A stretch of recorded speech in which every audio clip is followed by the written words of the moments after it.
Salut, moi c'est Mathieu, j'ai 19 ans et dans cet épisode je vais t'amener découvrir le Sénégal avec moi. Allez, c'est parti.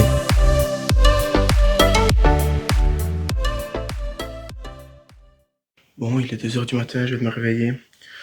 On va gentiment partir pour l'aéroport de Zurich pour prendre le premier vol direction Bruxelles pour une escale, puis le deuxième vol direction Dakar. Allez, je vous emmène avec moi, c'est parti.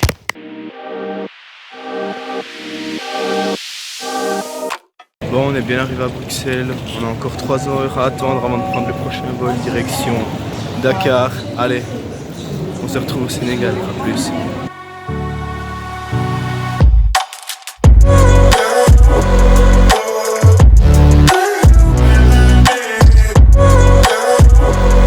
Bon, enfin arrivé à Dakar, après pas moins de 18 heures de voyage, pour quand même 8 heures d'avion, si je dis pas de bêtises. Donc je suis un petit peu fatigué. On se retrouvera demain pour aller visiter Dakar. Allez, à demain.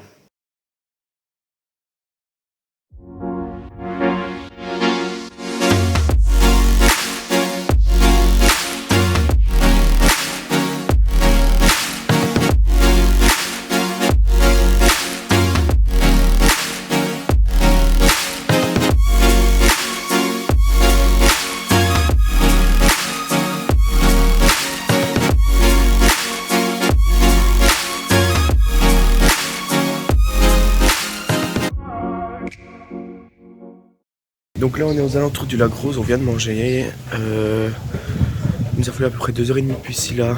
La route elle est chaotique, il y a des trous partout. C'est un merdier. Donc là on va aller faire un petit renquad pour aller devant le lac Rose, dans le désert, etc.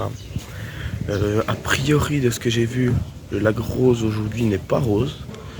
Il n'a pas sa couleur, ça dépend de la saison, du soleil, il y a pas mal de facteurs de ce que j'ai compris. Allez, on va aller voir ça.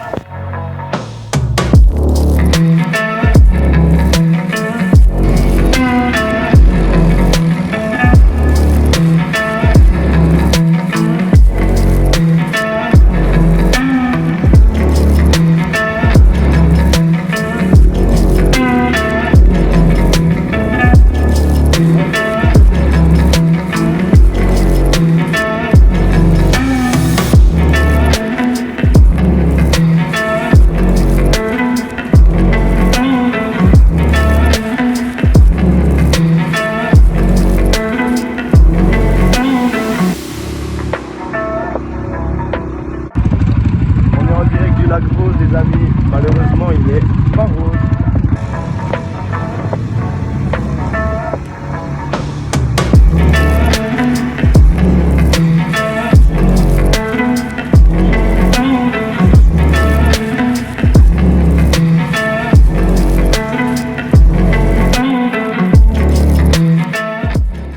Bon, on est rentré de l'expédition en quad au lac Rose. Malheureusement, j'ai appris pourquoi le lac n'était pas rose. Tout simplement, il y a eu des inondations et ils ont rajouté en fin de compte l'eau des inondations dans le lac. Donc, il y a trop d'eau par rapport au sel pour qu'il devienne rose et il manquait du soleil tout simplement. Autre chose, on va partir durant la nuit, à peu près 4h du matin, dans le village de Fouta. C'est un village tout au nord du Sénégal, relativement pauvre, qui a resté assez traditionnel, si j'ai bien compris. Et donc, c'est à la frontière avec la Mauritanie. Ça fait partie d'un village de l'ethnie Poul. Et donc, on est parti pour 9 heures de bus. 9 à 10 heures sur le papier. Pour autant qu'on n'ait pas de soucis sur la route. Et donc, on verra bien à quoi ressemble l'Afrique profonde, et franchement on sera vraiment face à la pauvreté. Donc on se voit demain durant le trajet. Je vais essayer de vous faire pas mal de vidéos pour vous partager un peu les différents paysages, mais aussi à Fouta.